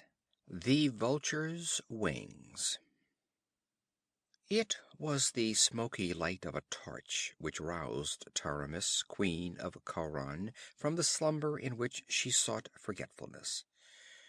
Lifting herself on her hand, she raked back her tangled hair and blinked up, expecting to meet the mocking countenance of Salome, malign with new torments. Instead, a cry of pity and horror reached her ears. "Taramis, oh my queen!" The sound was so strange to her ears that she thought she was still dreaming. Behind the torch she could make out figures now, the glint of steel, then 5 countenances bent toward her, not swarthy and hook-nosed, but lean, aquiline faces, browned by the sun. She crouched in her tatters, staring wildly. One of the figures sprang forward and fell on one knee before her, arms stretched appealingly toward her. "Oh, Taramis, thank Ishtar we have found you! Do you not remember me, Valerius? Once with your own lips you praised me after the battle of Corveka." "Valerius!" she stammered. Suddenly tears welled into her eyes. "Oh, I dream. It is some magic of Salome's to torment me." "No!" The cry rang with exultation. "It is your own true vassals come to rescue you. Yet we must hasten. Constantius fights in the plain against Conan, who has brought the Zuagirs across the river, but 300 Shemites yet hold the city. We slew the jailer and took his keys, and have seen no other guards. But we must be gone. Come." The queen's legs gave way, not from weakness, but from the reaction. Valerius lifted her like a child, and with the torch-bearer hurrying before them, they left the dungeon and went up a slimy stone stair. It seemed to mount endlessly, but presently they emerged into a corridor. They were passing a dark arch when the torch was suddenly struck out, and the bearer cried out in fierce, brief agony. A burst of blue fire glared in the dark corridor, in which the furious face of Salome was limned momentarily, with a beast-like figure crouching beside her. Then the eyes of the watchers were blinded by that blaze. Valerius tried to stagger along the corridor with the queen.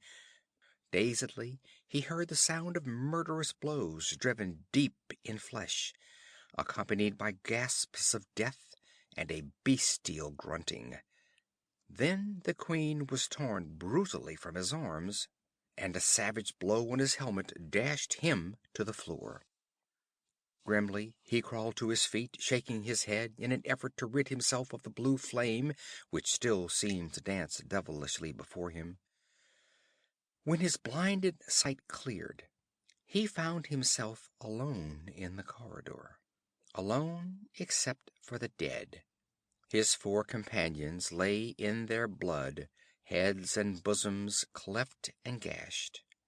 Blinded and dazed in that hell-born glare, they had died without any opportunity of defending themselves. The queen was gone. With a bitter curse, Valerius caught up his sword, tearing his cleft helmet from his head to clatter on the flags. Blood ran down his cheek from a cut in his scalp.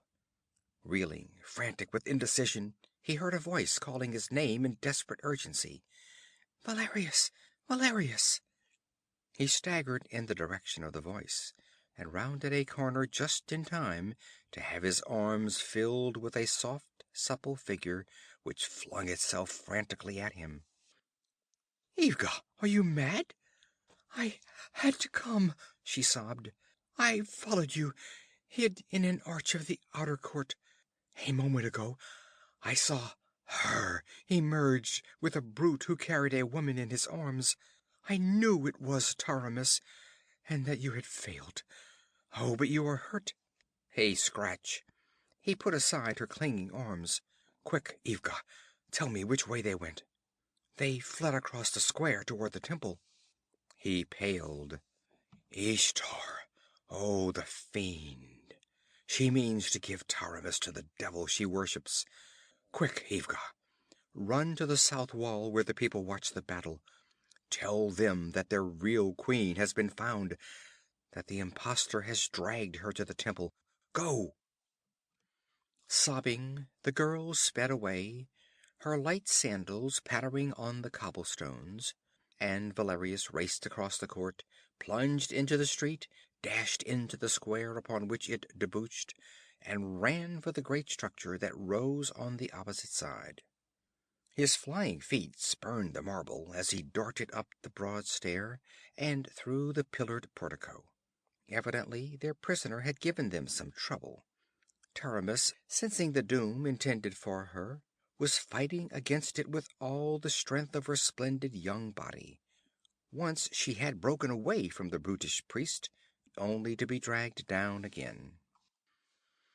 The group was halfway down the broad nave, at the other end of which stood the grim altar, and beyond that the great metal door, obscenely carven, through which many had gone, but from which only Salome had ever emerged. Taramis's breath came in panting gasps. Her tattered garment had been torn from her in the struggle. She writhed in the grasp of her apish captor like a white, naked nymph in the arms of a satyr. Salome watched cynically, though impatiently, moving toward the carven door, and from the dusk that lurked along the lofty walls The obscene gods and gargoyles leered down, as if imbued with salacious life. Choking with fury, Valerius rushed down the great hall, sword in hand. At a sharp cry from Salome, the skull-faced priest looked up, then released Taramis, drew a heavy knife, already smeared with blood, and ran at the oncoming Khaurani. But cutting down men blinded by the devil's flame loosed by Salome was different from fighting a wiry young Hyborian afire with hate and rage. Up went the dripping knife, but before it could fall, Valerius's keen, narrow blade slashed through the air, and the fist that held the knife jumped from its wrist in a shower of blood. Valerius, berserk, slashed again and yet again before the crumpling figure could fall. The blade licked through flesh and bone. The skull-like head fell one way, the half-sundered torso the other. Valerius whirled on his toes, quick and fierce as a jungle cat, glaring about for Salome. She must have exhausted her fire dust in the prison. She was bending over Taramis, grasping her sister's black locks in one hand, and in the other lifting a dagger. Then, with a fierce cry, Valerius's sword was sheathed in her breast with such fury that the point sprang out between her shoulders.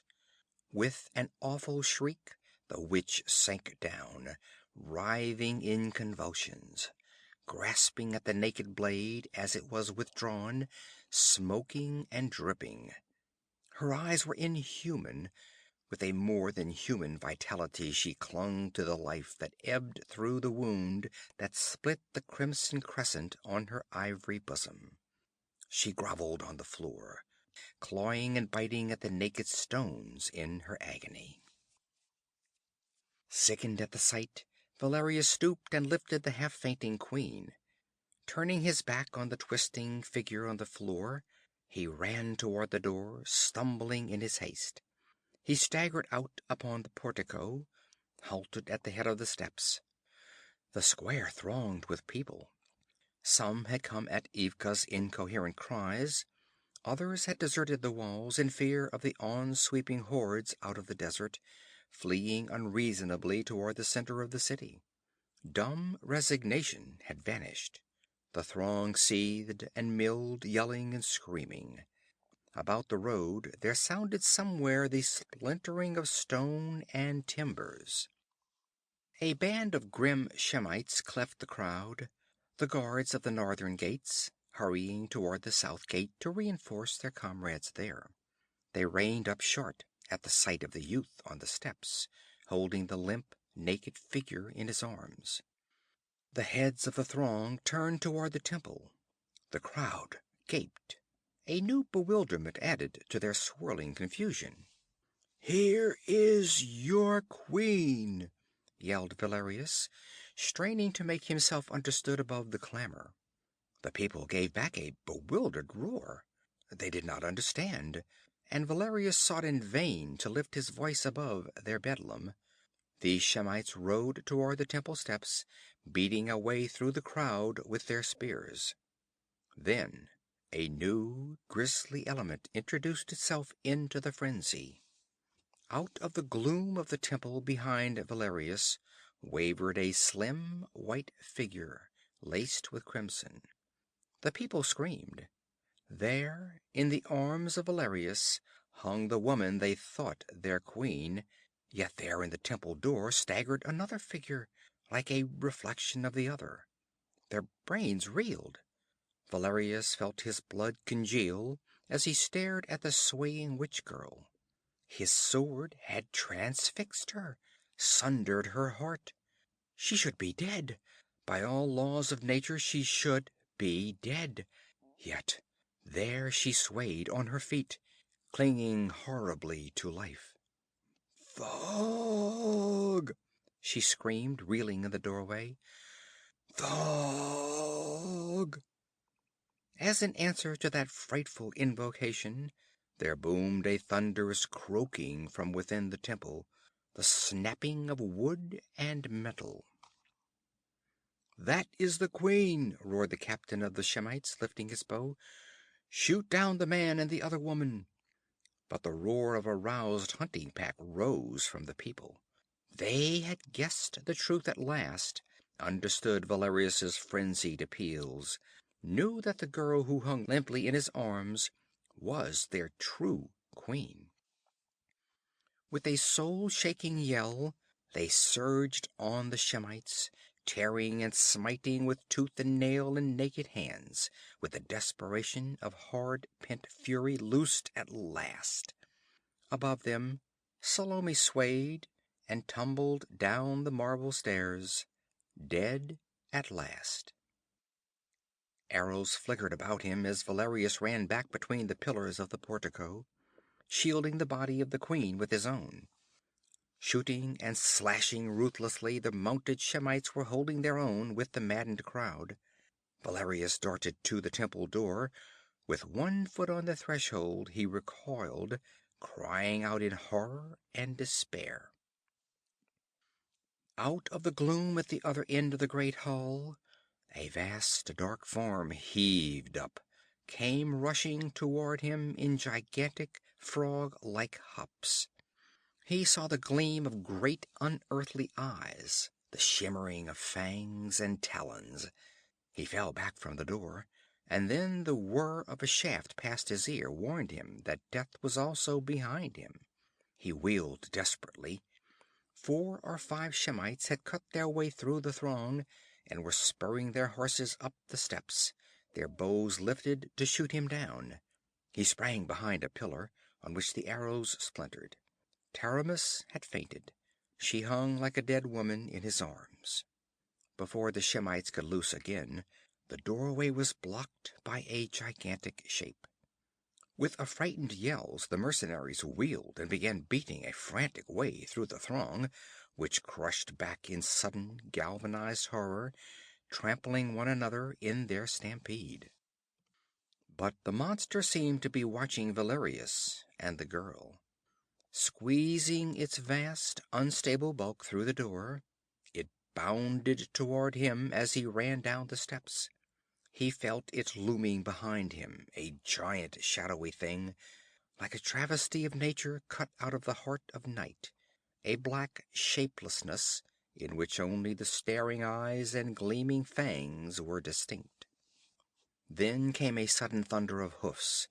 A rout of Shemites, bloody and battered, streamed across the square from the south, plowing blindly through the packed throng. Behind them swept a horde of horsemen, yelling in a familiar tongue, waving red swords. The exiles returned. With them rode 50 black-bearded desert riders, and at their head a giant figure in black mail. "Conan!" shrieked Valerius. "Conan!" The giant yelled a command. Without checking their headlong pace, the desert men lifted their bows, drew, and loosed. A cloud of arrows sang across the square, over the seething heads of the multitudes, and sank feather deep in the black monster. It halted, wavered, reared, a black blot against the marble pillars. Again the sharp cloud sang, and yet again, and the horror collapsed and rolled down the steps, as dead as the witch who had summoned it out of the night of ages. Conan drew rein beside the portico, leaped off.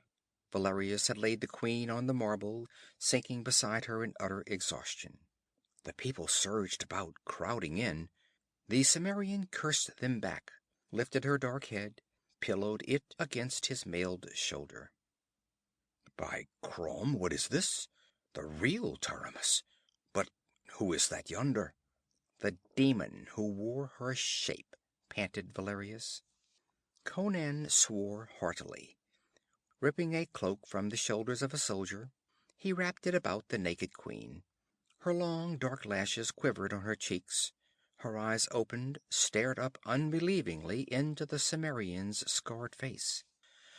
"Conan!" Her soft fingers caught at him. "Do I dream? She told me you were dead. Scarcely. He grinned hardly. You do not dream. You are queen of Khauran again. I broke Constantius out there by the river. Most of his dogs never lived to reach the walls, for I gave orders that no prisoners be taken, except Constantius. The city guard closed the gate in our faces, but we burst in with rams swung from our saddles. I left all my wolves outside, except this 50. I didn't trust them in here, and these Kharani lads were enough for the gate guards. It has been a nightmare, she whimpered. Oh, my poor people. You must help me try to repay them for all they have suffered. Conan, henceforth counselor as well as captain. Conan laughed but shook his head. Rising, he set the queen upon her feet and beckoned to a number of his Kharani horsemen who had not continued the pursuit of the fleeing Shemites. They sprang from their horses, eager to do the bidding of their new-found queen. No, lass, that's all over with. I'm chief of the Zuagirs now, and must leave them to plunder the Turanians, as I promised. This lad, Valerius, will make you a better captain than I. I wasn't made to dwell among marble walls anyway. But I must leave you now and complete what I've begun. Shemites still live in Khauran. As Valerius started to follow Taramis across the square toward the palace, through a lane opened by the wildly cheering multitude, he felt a soft hand slipped timidly into his sinewy fingers and turned to receive the slender body of Ivga in his arms. He crushed her to him and drank her kisses with the gratitude of a weary fighter who has attained rest at last through tribulation and storm. But not all men seek rest and peace. Some are born with the spirit of the storm in their blood, restless harbingers of violence and bloodshed, knowing no other path. The sun was rising. The ancient caravan road was thronged with white-robed horsemen, in a wavering line that stretched from the walls of Khauran to a spot far out in the plains. Conan the Cimmerian sat at the head of that column, near the jagged end of a wooden beam that stuck up out of the ground. Near that stump rose a heavy cross, and on that cross a man hung by spikes through his hands and feet. 7 months ago, Constantius, said Conan, it was I who hung there, and you who sat here. Constantius did not reply. He licked his gray lips, and his eyes were glassy with pain and fear. Muscles writhed like cords along his lean body. You are more fit to inflict torture than to endure it, said Conan tranquilly. I hung there on a cross as you are hanging, and I lived, thanks to circumstances and a stamina peculiar to barbarians. But you civilized men are soft. Your lives are not nailed to your spines as are ours. Your fortitude consists mainly in inflicting torment, not in enduring it. You will be dead before sundown, and so, falcon of the desert, I leave you to the companionship of another bird of the desert. He gestured toward the vultures, whose shadows swept across the sands as they wheeled overhead. From the lips of Constantius came an inhuman cry of despair and horror. Conan lifted his reins and rode toward the river that shone like silver in the morning sun. Behind him, the white-clad riders struck into a trot. The gaze of each, as he passed a certain spot, turned impersonally and with the desert man's lack of compassion toward the cross and the gaunt figure that hung there, black against the sunrise. Their horses' hooves beat out a knell in the dust. Lower and lower swept the wings of the hungry vultures. End of chapter 6. End of A Witch Shall Be Born by Robert E. Howard.